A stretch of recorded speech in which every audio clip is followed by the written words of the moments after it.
Sebuah cermin di senja hari pagi itu, di sebuah panti jompo yang tenang, Pak Herman menatap pantulan dirinya di cermin. Bukan keriput di wajahnya yang membuat dadanya sesak, bukan pula uban yang telah memenuhi rambutnya. Namun, adalah kosongnya tatapan di matanya sendiri yang mencengangkan, seolah ada bagian dari jiwanya yang telah lama mati, terkubur di bawah tumpukan penyesalan yang tak terucap. Sebuah konflik batin yang lebih dalam dari sekadar kesepian. Ia, Herman Wijaya, seorang pria yang dulunya gagah, pengusaha sukses, kini hanya seorang kakek renta yang menunggu hari-hari berlalu tanpa makna. Awal mula sebuah penyesalan. 40 tahun lalu, Herman adalah pria yang ambisius, pekerja keras, dan sangat fokus pada karir. Ia membangun kerajaan bisnisnya dari nol, dengan tangan dan otaknya sendiri. Waktu 24 jam sehari terasa kurang untuknya. Istrinya, Bu Dewi, seringkali hanya bisa melihat punggungnya yang menjauh di pagi hari dan napas teraturnya di tengah malam. Anak-anaknya, Budi dan Sari, tumbuh besar dengan pengasuh dan hadiah mahal sebagai pengganti kehadiran ayah. Herman, bisakah kita liburan tahun ini? Anak-anak merindukanmu, pinta Dewi suatu sore, suaranya sedikit parau. Dewi, kau tahu, proyek besar ini tidak bisa ditinggal. Nanti saja, ya, setelah semua ini stabil kita akan punya banyak waktu, jawab Herman, matanya tetap terpaku pada laporan keuangan. Nanti saja, itu adalah mantra yang selalu ia ucapkan, untuk segalanya di luar pekerjaannya. Ia menunda makan malam keluarga, demi rapat mendadak. Menunda kehadiran di pentas seni sekolah anak demi pertemuan dengan klien penting. Menunda obrolan santai dengan Dewi yang ingin bercerita tentang harinya, karena ia merasa terlalu lelah. Ia bahkan menunda pemeriksaan kesehatan, rutinnya berdalih, aku kan kuat, tidak perlu sekedar cek darah. Ia yakin, setelah semua tujuan finansialnya tercapai, kebahagiaan akan datang dengan sendirinya. Ia akan punya banyak waktu untuk keluarganya, untuk dirinya, untuk impian-impian yang ia tunda. Ia bekerja keras untuk masa depan yang lebih baik, tanpa menyadari bahwa masa kini sedang tergerus oleh ambisi buta. Tiba saatnya Herman mencapai puncak kesuksesan. Ia memiliki segalanya, rumah mewah, mobil-mobil mahal, kekayaan berlimpah. Namun, ia merasa ada sesuatu yang hampa. Dewi, istrinya, semakin pendiam. Anak-anaknya, Budi dan Sari, kini sudah dewasa dan memiliki dunianya sendiri, dengan sedikit ruang untuk sang ayah yang selalu sibuk di masa kecil mereka. Ayah, aku mau menikah. Tapi ayah tidak perlu repot datang kalau sibuk, kata Budi suatu hari, nadanya datar. Herman merasakan sebilah pisau menusuk jantungnya. Kata-kata itu diucapkan tanpa emosi, adalah cerminan dari semua penundaan yang ia lakukan. Ia berhasil membuat dirinya tidak repot di mata anak-anaknya. Setahun kemudian, Dewi jatuh sakit. Penyakit yang seharusnya bisa ditangani jika terdeteksi lebih awal. Herman mendampinginya di rumah sakit memegang tangannya yang kurus. Maafkan aku Dewi, bisiknya, air matanya menetes. Dewi tersenyum lemah. Tidak apa-apa Herman, kau sudah bekerja keras. Kata-kata itu justru semakin mengiris hatinya. Kerja kerasnya ternyata tak mampu membeli waktu yang hilang. Tak mampu membeli kesehatan yang terabaikan. Tak mampu membeli tawa yang seharusnya mereka bagi. Setelah kepergian Dewi, Herman seperti kehilangan arah. Rumah megah terasa kosong, gema kesepian memenuhi setiap sudut. Anak-anaknya datang berkunjung, tetapi obrolan mereka terasa hambar, canggung, tanpa kedalaman emosi yang ia dambakan. Ia mencoba mengisi kekosongan dengan harta, membeli lebih banyak barang mewah, tapi semua itu tak mampu mengisi lubang di hatinya. Suatu malam saat ia duduk sendirian di taman rumahnya yang luas, ia melihat bintang-bintang. Tiba-tiba sebuah memori muncul. Dewi pernah ingin melihat rasi bintang bersama, namun ia selalu beralasan sibuk. Anak-anaknya pernah memintanya bermain bola, tapi ia selalu berkata, nanti saja nah.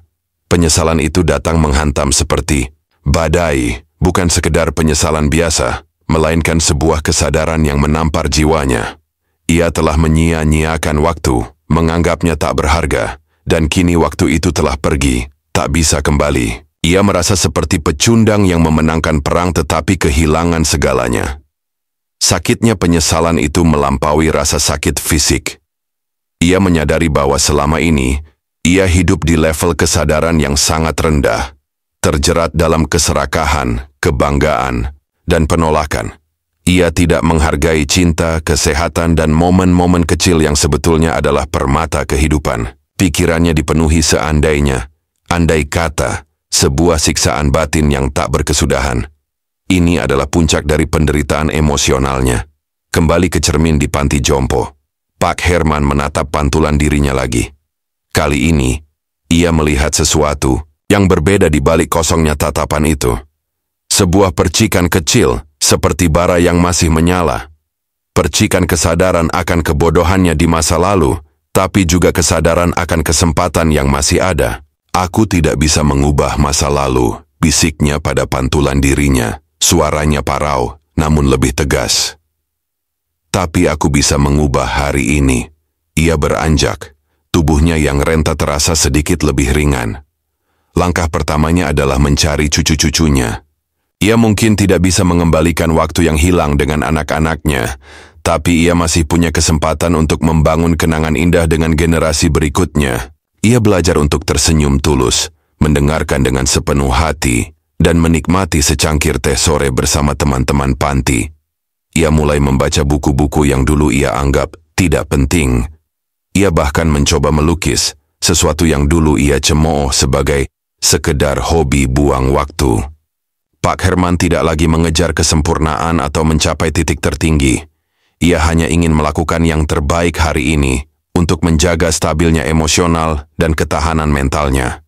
Ia tahu jalan ini berat, tapi ia memilih untuk melatih dirinya perlahan bernamut sepasio untuk hidup di tingkat kesadaran yang lebih tinggi, tingkat cinta, kebahagiaan, dan kedamaian. Karena ia sadar, harta sejati bukanlah yang Anda kumpulkan, melainkan yang Anda rasakan dan bagikan sebelum waktu itu benar-benar habis. Di setiap langkahnya yang pelan menyusuri lorong panti, Pak Herman tidak lagi melihat dinding-dinding kusam atau wajah-wajah yang lelah. Ia melihat sisa waktu yang kini ia hargai melebihi segala permata. Ia melihat senyuman tulus seorang perawat sebagai hadiah tak ternilai, tawa renyah cucunya di telepon sebagai musik termerdu, dan bahkan secangkir teh hangat di pagi hari sebagai kemewahan sejati. Penyesalan yang dulu menggerogoti, kini perlahan berubah menjadi katalisator pemicu kesadaran paling murni. Ia memahami bahwa selama ini ia telah memenjarakan dirinya sendiri dalam sangkar emas yang dibangun dari ambisi dan ego. Sangkar itu memang indah di luar, namun hampa di dalam. Sekarang, ia merasakan kebebasan sejati, yaitu kebebasan dari tuntutan duniawi, kebebasan dari ketakutan akan masa depan, dan yang terpenting, kebebasan dari bayang-bayang masa lalu yang kelam. Ada pencerahan batin yang mengiris, sebuah bisikan, lirih dari jiwa yang akhirnya menemukan kedamaian. Betapa bodohnya aku menyia-nyiakan hidup ini, mengejar fatamorgana kebahagiaan yang jauh, padahal kebahagiaan itu selalu ada di setiap napas, di setiap tatapan kasih, di setiap sentuhan hangat. Ia kini menyadari bahwa ia telah membiarkan ego dan kesibukan merampas kemampuannya untuk mencintai dan dicintai sepenuhnya. Air matanya menetes, bukan lagi air mata penyesalan, melainkan air mata kelegaan, sebuah proses pemurnian jiwa yang telah lama tertunda. Pak Herman tidak lagi berfokus pada berapa lama ia akan hidup, melainkan bagaimana ia akan hidup di sisa hari-harinya saat ini. Setiap interaksi, setiap senyum yang ia berikan, setiap cerita yang ia dengar, itu adalah untaian mutiara yang ia kumpulkan untuk mengisi kekosongan yang dulu ia ciptakan. Ia tidak berambisi menjadi orang lain atau mengulang masa lalu. Ia hanya ingin menjadi Pak Herman yang sekarang, yaitu seorang pria yang belajar menghargai kehidupan di setiap detiknya dengan hati yang penuh cinta dan jiwa yang akhirnya damai. Sebuah pelajaran berharga yang ia temukan, justru saat ia mengira segalanya telah usai. Nah, sampai di sini dulu sebuah kisah inspiratif kali ini. Semoga kita semua bisa memetik hikmah dari cerita ini. Jangan lupa untuk like, komen, dan membagikan video ini ke siapapun yang Anda rasa layak mengetahuinya. Salam channel, Sentuhan Hati Nurani.